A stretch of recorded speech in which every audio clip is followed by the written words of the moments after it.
Shalom, Bapak, Ibu, dan Saudara yang terkasih.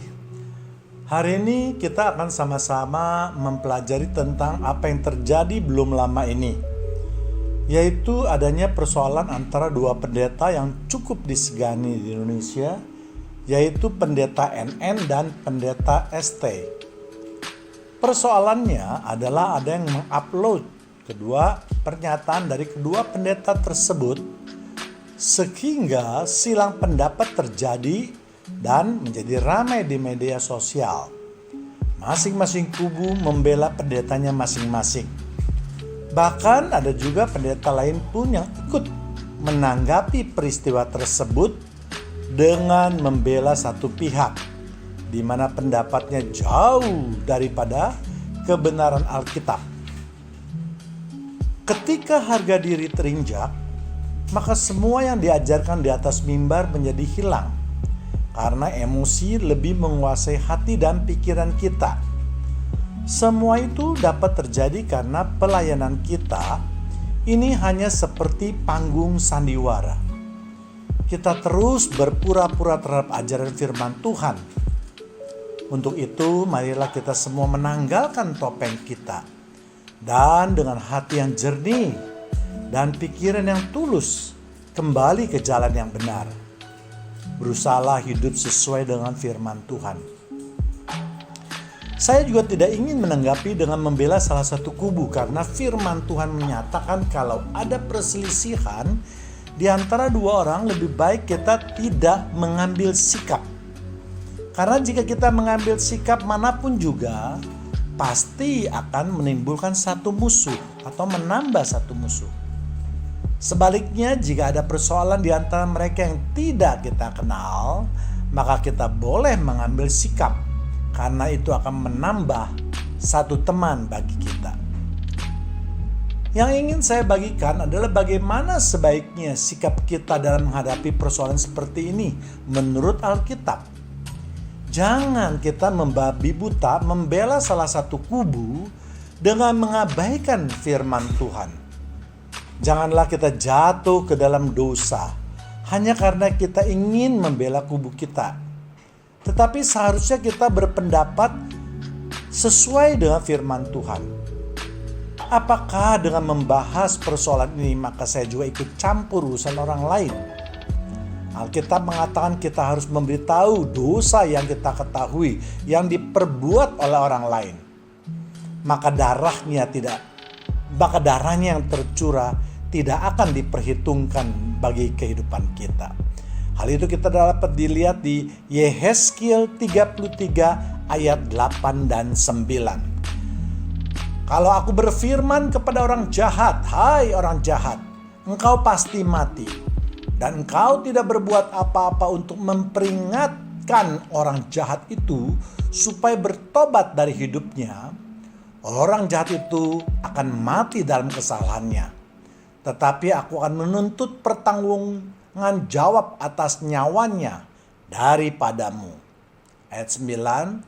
Tetapi jikalau engkau memperingati orang jahat itu supaya ia bertobat dari hidupnya, tetapi ia tidak mau bertobat, maka ia akan mati dalam kesalahannya, tetapi engkau telah menyelamatkan nyawamu. Pasal tersebut mengingatkan kepada kita bahwa kita harus saling mengingatkan atas kesalahan orang. Karena kalau kita acuh tak acuh, maka kematian mereka juga akan dituntut pertanggungan kita atas kematiannya. Jadi sebagai umat Kristiani, kita sebaiknya harus saling mendukung, saling mengingatkan, agar kita tidak berjalan ke kiri atau ke kanan. Saya akan membahas persoalan ini, namun saya tidak akan memasuki pendapat dari kedua kubu tersebut. Mari kita lihat bagaimana kebenaran firman Tuhan tentang hal ini. Sehingga di akhir video, Bapak, Ibu, dan Saudara sekalian dapat mengambil suatu kesimpulan yang tepat berdasarkan Alkitab. Persoalan dimulai dari pendeta NN yang menyatakan bahwa dia disuruh Tuhan untuk menghardik COVID-19 ini. Lalu ditanggapi dengan keras oleh pendeta ST untuk membuktikan dengan mengadakan KKR di tempat yang besar seperti Istora Senayan. Jadi kira-kira begitulah persoalannya. Apakah benar pendeta NN disuruh Tuhan untuk menghadapi COVID-19 ini? Marilah kita analisa secara alkitabiah. Di dalam Alkitab kita mengenal dua istilah, yaitu imam dan nabi. Untuk itu harus kita jelaskan dulu atau kita mengerti dahulu tentang apa yang dimaksud dengan nabi atau imam dan bagaimana mereka bisa menjadi nabi atau imam. Nabi adalah orang yang ditunjuk atau dipilih Tuhan untuk menyampaikan pesannya atau apa yang dikehendaki oleh Tuhan atau dikatakan Tuhan.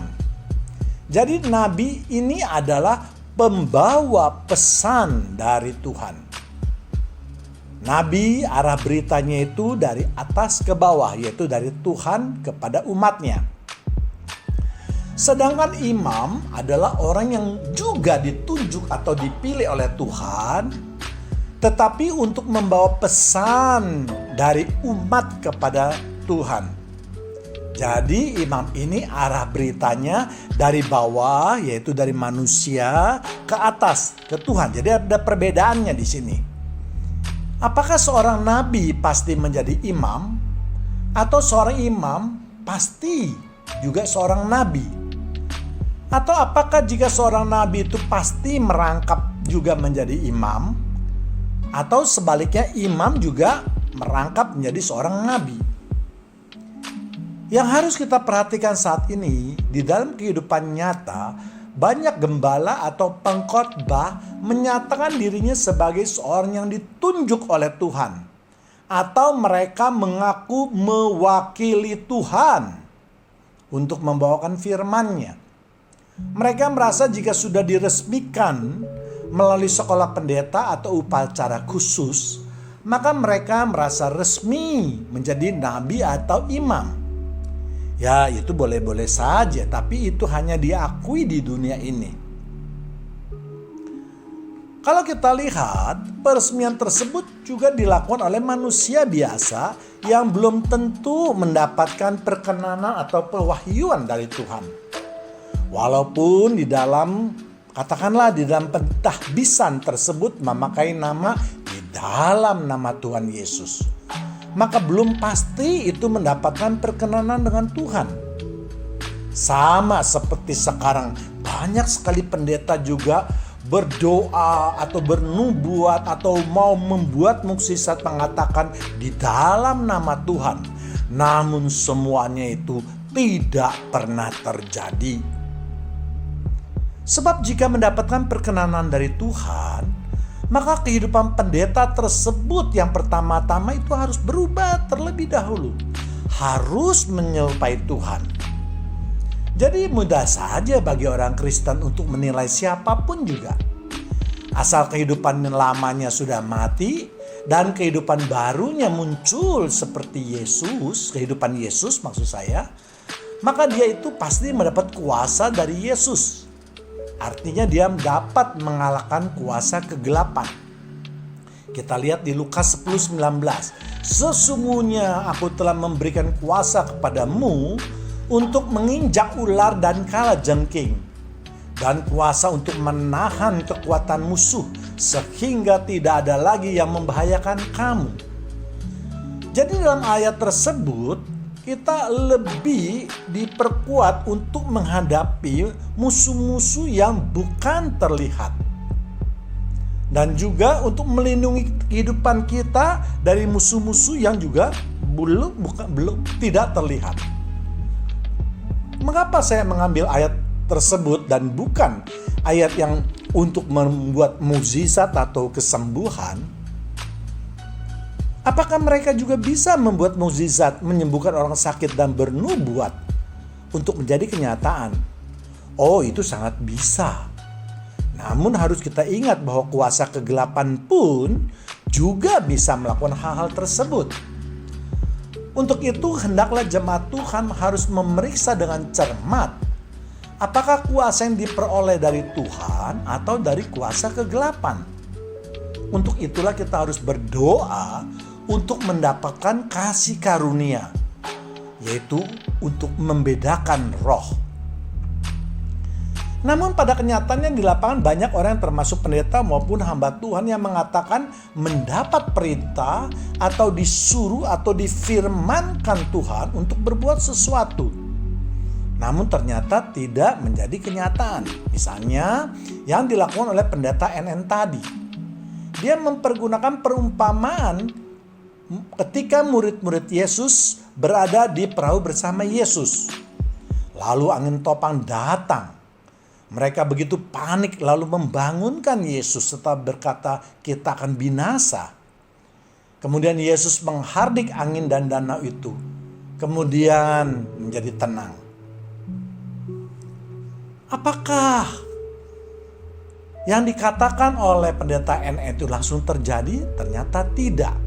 Mari kita lihat apa yang dikatakan oleh Yehezkiel 12 ayat 28. Oleh karena itu katakanlah kepada mereka, beginilah firman Tuhan Allah.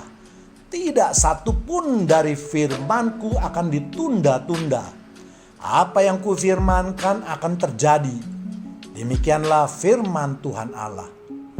Inilah yang dipermasalahkan oleh pendeta ST. Bahwa setelah pendeta NN menghardik COVID-19, ternyata sampai hari ini masih banyak yang menderita penyakit tersebut. Bukan berkurang tetapi malah bertambah, khususnya di Indonesia. Jika pendeta NN berdoa dengan mengatakan bahwa dalam nama Yesus saya menghardik COVID-19 dan seterusnya, itu tidak menjadi masalah. Karena doa merupakan suatu pengharapan. Ini bahkan harus dilakukan semua juga umat Kristiani ketika negara kita sedang diserang oleh COVID-19 ini. Tetapi jika sudah mengatakan beliau disuruh menghardik, itu artinya Tuhan telah berfirman atau memberikan penglihatan kepada pendeta NN ataupun suatu mimpi untuk melaksanakan firman-Nya. Inilah pokok persoalannya atau permasalahannya. Di dalam kitab Yehezkiel dikatakan, yaitu Yehezkiel 13 ayat 3 dan 6. Beginilah firman Tuhan. Celakalah nabi-nabi yang bebal, yang mengikuti bisikan hatinya sendiri, dan yang tidak melihat suatu penglihatan. Ayat 6. Penglihatan mereka menipu, dan tenungan mereka adalah bohong. Mereka berkata demikianlah firman Tuhan. Padahal Tuhan tidak mengutus mereka. Dan mereka menanti firman itu untuk digenapi. Memang banyak pendeta yang tidak berani mempergunakan kata Tuhan berfirman. Tetapi hanya mengatakan Tuhan berkata. Padahal kita tahu arti kata firman dan kata tadi Tuhan berkata itu sama artinya. Tetapi untuk mengelabui jemaatnya, mereka tidak berani memakai kata Tuhan berfirman. Karena kalau Tuhan berfirman, langsung jemaatnya itu akan segera berasosiasi kepada Alkitab. Tetapi jika mereka mengatakan Tuhan berkata kepada mereka, seakan-akan itu Tuhan berkata dengan manusia atau seakan-akan antara satu manusia atau teman dengan kata teman yang lain berkata. Ingat, perkataan Tuhan itu tidak ada yang sia-sia. Tidak sama perkataan saya atau saudara dengan perkataan Tuhan. Kalau perkataan Tuhan kita itu, kalau perkataan kita itu mungkin bisa tidak berarti, sia-sia belaka. Tetapi tidak demikian halnya dengan perkataan Tuhan atau firman Tuhan. Dan inilah ayat yang dilakukan oleh pendeta ST atau berprinsip, yaitu Ulangan 18 ayat 22. Apabila seorang nabi berkata demi nama Tuhan dan perkataannya itu tidak terjadi dan tidak sampai, maka itulah perkataan yang tidak difirmankan Tuhan. Dengan terlalu berani nabi itu telah mengatakannya, maka janganlah gentar kepadanya.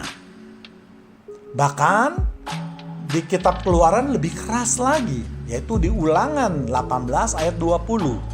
Tetapi seorang nabi yang terlalu berani untuk mengucapkan demi namaku perkataan yang tidak kuperintahkan untuk dikatakan olehnya, atau dikatakan demi Allah nama lain, nabi itu harus mati. Itulah yang menjadi sumber kekacauan utama. Namun beruntung kita mempunyai Tuhan yang hidup, sehingga Tuhan sudah memberikan batas yang sangat jelas, yaitu 2000 tahun yang lalu. Apakah mereka itu benar orang yang diutus menjadi nabi atau imam? Untuk membahas nabi palsu diperlukan satu episode lagi, dan saya akan membuatkannya nanti di video lain khusus untuk membicarakan masalah tersebut. Kalau kita melihat dalam PL, yaitu Perjanjian Lama tentang kenabian, maka kita dapat melihat pada cerita di mana Musa, Harun, dan saudaranya yaitu Miriam. Mereka bertiga berasal dari suku Lewi, keturunan daripada Amram yang kakeknya bernama Kehat. Kehat ini adalah anak dari Lewi yang merupakan anak Yakub, yang merupakan cikal bakal dari keturunan suku Dewi. Jadi secara keturunan baik Musa maupun Harun serta Miriam sudah memenuhi syarat yang ditunjuk oleh Allah, bahwa hanya bangsa Lewi yang boleh melayani Tuhan. Jadi ketika Allah memanggil Musa untuk memberikan segala perintah Tuhan, maka Musa berhak menyandang gelar nabi. Karena dua syarat untuk menjadi nabi itu telah terpenuhi, yaitu ditunjuk Tuhan dan menerima langsung semua perintah Tuhan yang ditujukan kepada dia untuk disampaikan kepada bangsa Israel pada waktu itu. Hal tersebut dapat kita baca pada cerita di Gunung Sinai misalnya. Semua tentang Musa itu dapat kita baca di kitab Keluaran, kitab Bilangan, dan Imamat. Dimulai dari Allah mengajarkan bagaimana bangsa Israel untuk beribadah, peraturan-peraturan tentang hukum-hukum Tuhan termasuk 10 perintah Allah, hukum mengenai hubungan antara manusia dengan hewan, makanan tentang haram dan tidak haram, tentang kenajisan, tentang korban bakaran, tentang perbudakan, pembuatan kemah suci, beserta segala perabotannya. Pengaturan tentang tugas daripada pengangkatan kemah suci, jumlah pasukan perang, bagaimana mengatur tempat tinggal suku Israel di sekeliling kemah suci, pasukan untuk berperang, dan lain-lainnya. Semua apa yang Allah ingin sampaikan kepada bangsa Israel pasti melalui Musa.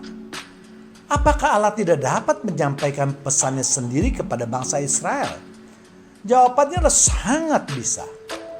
Tetapi Allah hanya ingin memilih mereka yang hidupnya berkenan kepada Allah.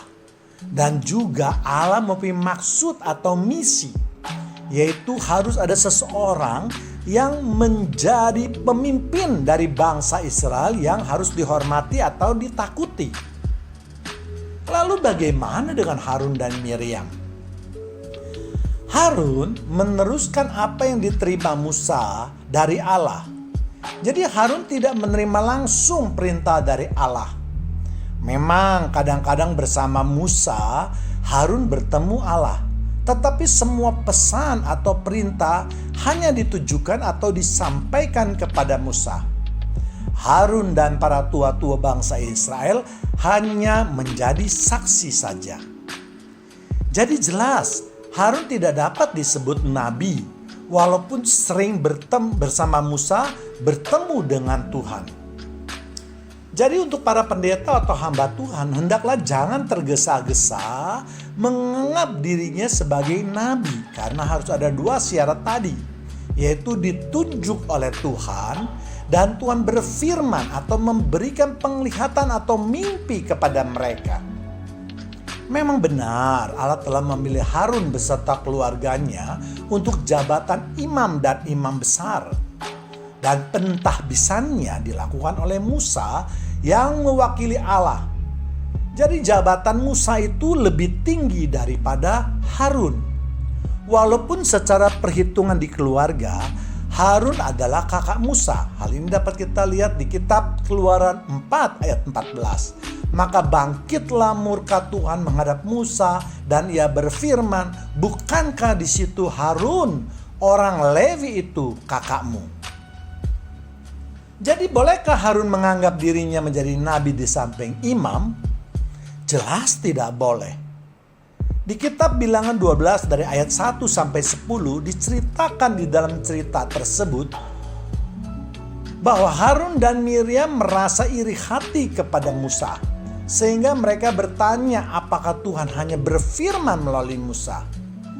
Karena Harun dan Miriam menganggap mereka juga mempunyai kapasitas yang sama dengan Musa. Harun dan Miriam bahkan menjelek-jelekan Musa dengan mengatakan bahwa Musa beristri dengan orang Kus. Atau dengan kata lain, Harun dan Miriam ingin mengingatkan kepada Tuhan bahwa Musa ini kehidupannya tidak lebih baik daripada mereka berdua. Tetapi apa yang diperbuat Allah? Allah marah atas penghinaan itu. Artinya seseorang ditunjuk itu memang semua itu adalah hak Tuhan, hak prerogatif Tuhan. Kita sebagai manusia tidak bisa menilai bahwa si A lebih pantas, si B lebih pantas. Itu Tuhan mempunyai sesuatu yang tidak kita ketahui. Bahkan pada waktu itu Harun dan Miriam juga mengatakan bahwa Tuhan juga berfirman kepada mereka. Namun dengan tegas Allah berkata, kalau ada seorang nabi, maka Allah akan menyatakan dirinya dalam penglihatan. Allah akan berbicara dengan dia dalam mimpi. Dan hal itu dapat kita baca di Bilangan 12 ayat 6. Lalu berfirmanlah ia, dengarlah firmanku ini. Jika di antara kamu ada seorang nabi, maka aku Tuhan menyatakan diriku kepadanya dalam penglihatan. Aku berbicara dengan dia dalam mimpi.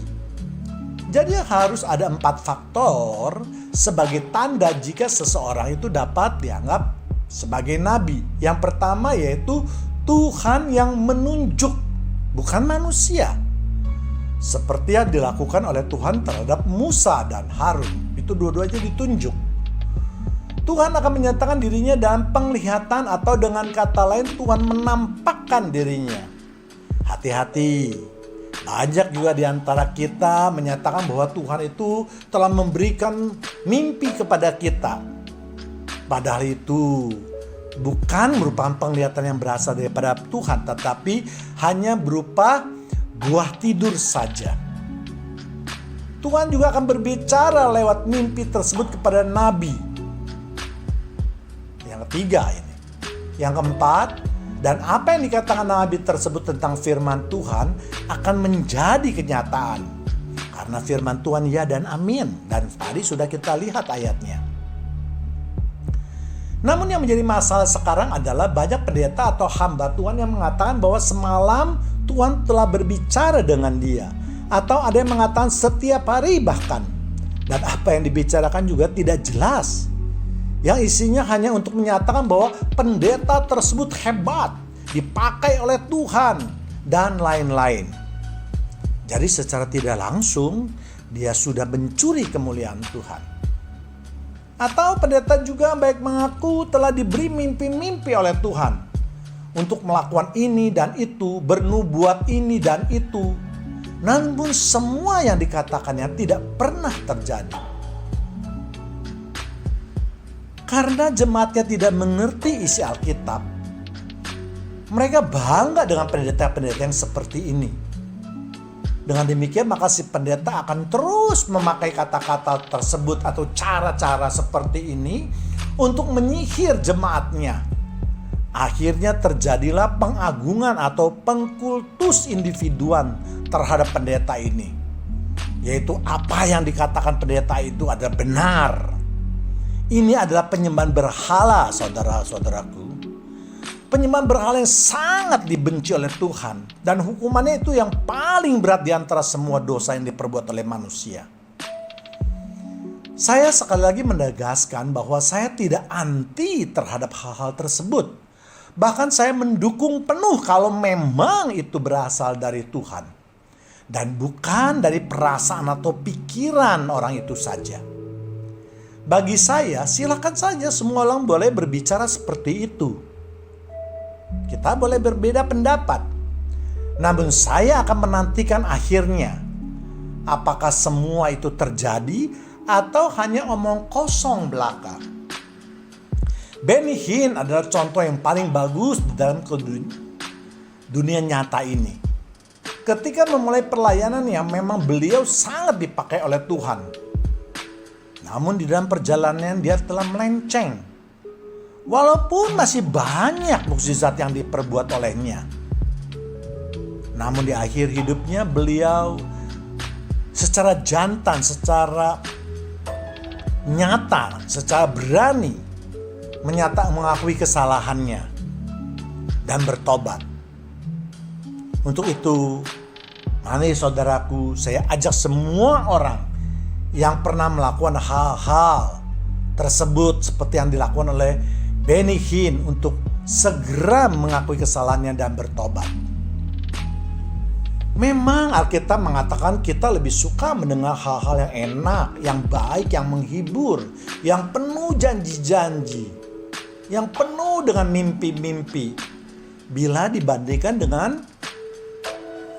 untuk mendengar tentang pencobaan, pergumulan, pikul salib, penyangkalan diri, dan lain-lain. Untuk itu mari jemaat Tuhan yang terkasih, kita harus membaca dan mendalami Alkitab, sehingga kita tidak dikatakan bebal dan bodoh oleh Alkitab. Namun di akhir cerita daripada Musa, Harun dan Miriam tadi, kita tahu bahwa akhirnya Miriam dihukum oleh Tuhan dengan penyakit kusta. Karena Tuhan beranggapan Miriam terlalu banyak ikut campur di dalam pekerjaan sebagai imam. Padahal Miriam tidak pernah diangkat dan ditahbiskan oleh Allah sebagai imam. Apalagi dia seorang perempuan. Seorang perempuan tidak sembarang diperkenankan untuk melakukan pekerjaan sebagai penyambung berita Tuhan. Atau dengan kata lain, untuk pada saat ini, perempuan tidak boleh serta-merta menjadi pendeta atau pengkhotbah hanya karena suaminya pendeta.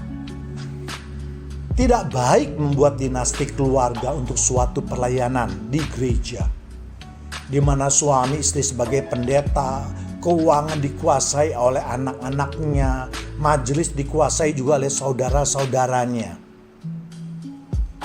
Untuk itu, nanti juga akan saya jelaskan secara alkitabiah dalam video yang selanjutnya. Jadi kalau kita mau jujur, banyak juga peraturan yang dilanggar oleh gereja terhadap firman Tuhan. Yang melaksanakan dengan konsekuen adalah saudara seiman kita, yaitu orang Katolik. Sering juga kita lihat seorang pengkhotbah di mimbar sambil memakai topi dan tangan di kantong celana sambil berdoa. Ini semua pelanggaran terhadap aturan yang telah Tuhan gariskan. Demikian juga banyak sekali pendeta yang terus juga menggunakan bahasa roh yang kita tidak tahu apakah itu benar dari Tuhan atau mungkin ciptaan manusia saja. Dan untuk ini nanti juga akan saya buatkan video tersendiri secara alkitabiah. Kembali lagi mengenai masalah nabi dan imam. Jadi seumur hidup Musa sampai akhir hayatnya, Tuhan terus berfirman kepada Musa. Dan melalui Musa lah selalu menyampaikan keinginan atau keluhan umat Israel kepada Tuhan. Dan tidak banyak di dalam Alkitab orang yang mempunyai peran ganda seperti Musa. Pada zaman sekarang banyak pendeta atau pengkhotbah dengan seenaknya mengangkat dirinya dan memainkan peran ganda tersebut. sehingga dunia kekristenan menjadi kacau. Apalagi sering juga pendeta atau hamba Tuhan membungkam mereka dengan kata-kata jangan menghakimi. Untuk mengerti tentang kata menghakimi atau menegur, dapat Bapak Ibu Saudara sekalian lihat pada video yang telah saya buat. Saya sekali lagi tidak anti terhadap mereka yang mengangkat dirinya sebagai pendeta ataupun imam. Sebab Tuhan dapat memakai siapapun juga untuk kepentingan Tuhan. Tetapi lagi-lagi yang menjadi patokan saya bukan perkataan mereka yang hebat, bukan perkataan mereka yang indah, bukan perkataan mereka yang seakan-akan penuh dengan kuasa Tuhan. Tetapi sekali lagi saya menanti apa yang dinubuatkan itu menjadi kenyataan. Saya tentu akan memberikan penghargaan yang selayaknya, tetapi tidak mengagungkan atau mengkultuskan mereka, apalagi menyembah. Karena hanya Tuhan Yesuslah yang harus mendapat pengagungan dari kita umatnya. Namun sebaliknya apabila perkataan mereka menjadi kenyataan, maka mereka jelas nabi palsu. Yang hanya ingin mengambil keuntungan terhadap jemaatnya, apalagi dianggap manusia yang hebat, sehingga segala perkataannya akan dituruti, terutama yang berkaitan dengan keuangan. Mereka akan percaya kalau pendetanya mengatakan bahwa persembahan mereka atau persepuluhan mereka atau sumbangan mereka akan dikembalikan 30 kali lipat, 50 kali lipat, atau 100 kali lipat. Kalau dari sekian ratus atau sekian ribu jemaatnya, lalu ada beberapa orang yang hanya beberapa orang saja diberkati, yang mungkin kalau kita hitung tidak lebih dari 1% mendapat berkat yang luar biasa dari Tuhan, itu bukan karena doa dari sang pendeta, tetapi karena memang Tuhan berkehendak memberikan berkat atas kehidupan mereka. Sebab untuk urusan seperti itu Tuhan tidak akan memilih-milih. Dan pendeta pada waktu berkata Tuhan akan mengembalikan persembahan jemaat tersebut tidak memberikan suatu kriteria untuk mendapatkan berkat tersebut. Lalu apakah sekarang Tuhan sudah tidak berfirman lagi? Jawabannya karena Tuhan tidak pernah berubah dari dulu sampai sekarang. Tentu saja Tuhan tetap berfirman kepada umatnya. Namun seperti dahulu, Tuhan hanya berfirman kepada orang yang benar-benar berkenan di hadapannya. Dan juga untuk sesuatu yang sangat penting. Tuhan tidak pernah berfirman untuk hal-hal yang kecil atau sia-sia belaka. Dan Tuhan hanya berfirman kepada nabinya. Kalau Tuhan berfirman pada sembarang orang, lalu apa gunanya Tuhan mengangkat seorang nabi? Kalau sekarang Tuhan jarang berfirman kepada manusia karena firman Tuhan itu sudah lengkap di dalam Alkitab. Kita tinggal membacanya. Dan Roh Kudus yang ada di dalam diri kita juga akan membantu memberikan pencerahan atas Alkitab. Kalau dahulu Tuhan sering berfirman karena Tuhan itu ingin mengajarkan tentang aturan kehidupan hubungan antara manusia dengan Tuhan. Dan pada waktu itu belum ada kitab suci. Jadi Tuhan harus mengatur bagaimana hubungan antara manusia dengan manusia, manusia dengan hewan, dan seterusnya dan seterusnya. Ingat, firman Tuhan murni dan hanya berisi pengajaran, menyatakan kesalahan, memperbaiki, mendidik. Jadi kalau ada pengkhotbah atau orang yang membawa firman Tuhan itu hanya menimbulkan hahaha, tentu itu bukan firman Tuhan yang murni. Bahkan kalau kita perhatikan, banyak sekali justru menghasilkan hal-hal yang sebaliknya. Bukan pengagungan yang terjadi pada nama Tuhan yang harus diagungkan dalam setiap pembawaan firman, tetapi justru adalah penistaan. Dan ini juga nanti akan saya bahas dalam video yang lain secara alkitabiah tentunya. Kemudian kita lihat di Ulangan 12:32. Segala yang kuperintahkan kepadamu haruslah kamu lakukan dengan setia. Janganlah engkau menambahinya ataupun menguranginya. Untuk memahami kriteria pendeta atau gembala yang baik juga harus berdasarkan Alkitabiah. Dan juga lagi-lagi karena ini masalah yang terlalu kompleks, maka nanti akan saya buatkan satu video khusus yang berisi bagaimana atau syarat-syarat atau kriteria apa untuk menjadi gembala yang baik. Namun secara prinsip seorang gembala harus menjaga domba-dombanya agar jangan sampai domba-dombanya itu tercerai-berai atau terserak, apalagi tersesat. Yang jauh lebih jahat lagi, dombanya dibuat menjadi tersesat dan Tuhan pasti akan marah. Kalau kita boleh artikan sekarang, domba-domba yang tercerai-berai ini sudah terjadi di dalam kekristenan kita, terutama Kristen Protestan.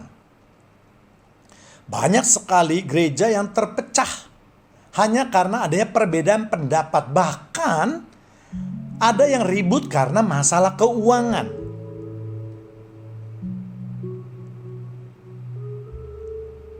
Artinya gembala itu harus berkonsentrasi pada pelayanan saja kepada umatnya. Jangan terkonsentrasi pada kepentingan diri sendiri, kepada kepentingan golongan, kepada teman, apalagi uang. Atau terjadi seperti yang terjadi pada kedua pendeta tersebut di atas. Kita lihat apa yang dikatakan di dalam 1 Petrus 5 ayat 2. Gembalakanlah kawanan domba Allah yang ada padamu, jangan dengan paksa, tetapi dengan sukarela, sesuai dengan kehendak Allah. Dan jangan karena mau mencari keuntungan, tetapi dengan pengabdian diri. Jadi kalau ada gembala yang hidup glamor dengan uang gereja, jelas ini sudah melanggar kehendak Tuhan. Karena tadi dikatakan jangan mengambil keuntungan. Bekerja di gereja adalah suatu pengabdian. Jadi jangan uang persembahan atau uang persepuluhan itu dianggap adalah untuk gembala. Itu uang untuk Tuhan, untuk operasi gereja. Dan untuk menolong jemaat ataupun orang asing yang mungkin hidupnya tidak berkecukupan. Bukan untuk hidup foya-foya majelisnya juga. Apalagi dipakai oleh keluarganya. Di dalam Alkitab pun dijelaskan pada zaman dahulu bahwa yang menjadi bagian suku Lewi itu adalah bagian suku Lewi yaitu imam adalah persembahan khusus. Sedangkan persepuluhan itu untuk seluruh suku Lewi maksud saya. Dan mengenai persembahan atau persepuluhan ini nanti juga akan saya buatkan video secara khusus, secara Alkitabiah. Jadi menjadi seorang pendeta itu tidak mudah.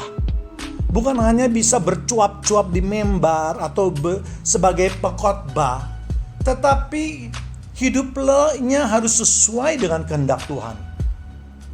Apalagi bertengkar terhadap sesama pendeta yang melibatkan umatnya. Sehingga peristiwa menjadi ramai di media sosial.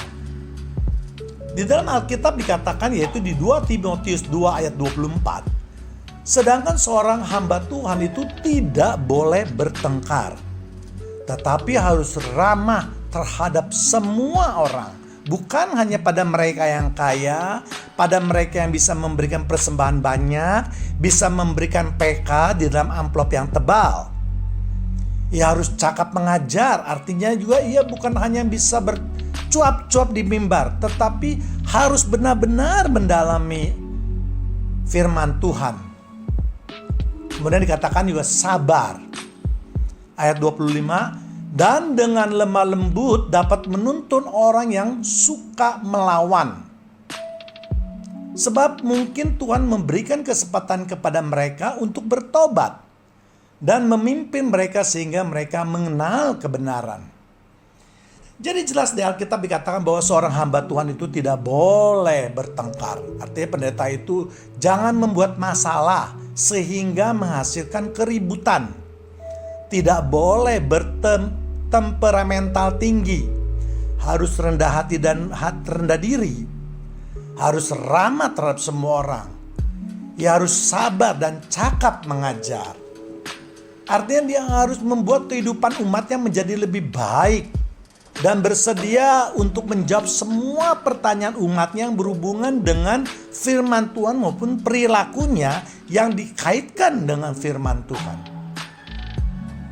Dan yang terpenting dari semuanya itu adalah dia harus menjadi suratan yang terbuka sehingga dapat dibaca oleh setiap orang. Di samping tentu dia harus menyatakan kebenaran firman Tuhan.